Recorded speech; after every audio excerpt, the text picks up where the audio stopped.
Hey, your task is to create your own weather forecast recording using Screencastify. Here's how it's going to look. Using this interactive map, I'm going to click on Screencastify. I'm going to go ahead and press record. I'm ready to go. I'm going to choose my screen. There's my screen with my interactive map. I'm going to click share.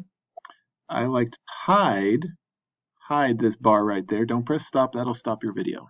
Okay. One thing we need to do is right here, our tools are getting in the way of our play button for our interactive map. So I'm going to hold down the Alt button, which is the ALT button right next to your spacebar. I'm going to hold that down and press T. I can hold that down and press T to bring it right back to, okay, as many times as I need to. All right.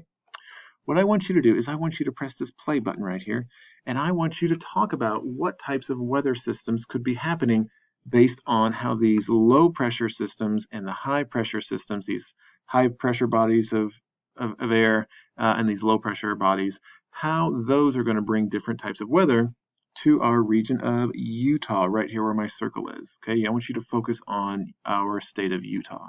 Okay, so you'll see this is continuing to go through the days of the most recent week, and you can see how these pressure systems are moving based on our wind. Those arrows are the directions of the wind and the jet streams, which we'll learn a little bit more about in a future unit. Okay, but over here, some things I want you can also talk about during your forecast. If I click on wind, that's going to focus on the wind. If I can see the direction of the wind and where those arrows are pushing these pressure systems. Okay.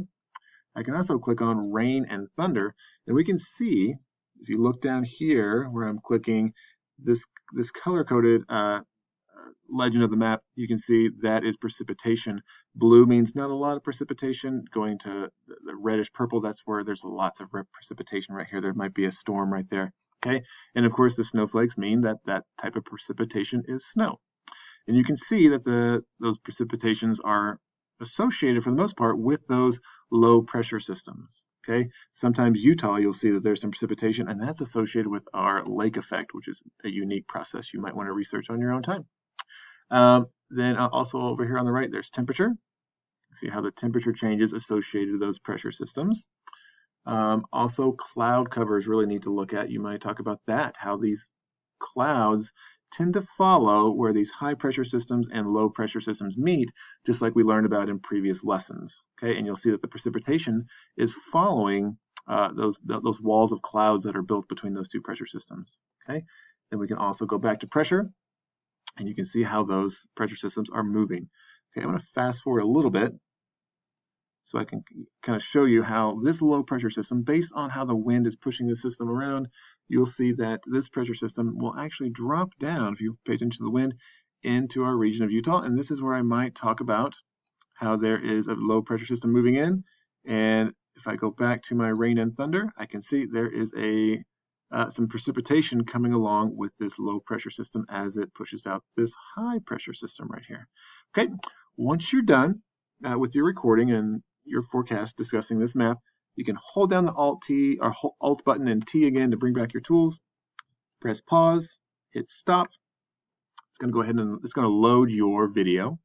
And from here, go ahead and title it with your name so your teacher knows who you are. You just click up there at the top, thank you, name, and let's label it your name and forecast. All right. And then the next step you're going to do is you're going to click copy shareable link. That blue box right up here at the top. Go to your Google Classroom, go to your classwork where this assignment is listed. Click on it, click View Assignment. You're going to click Add or Create.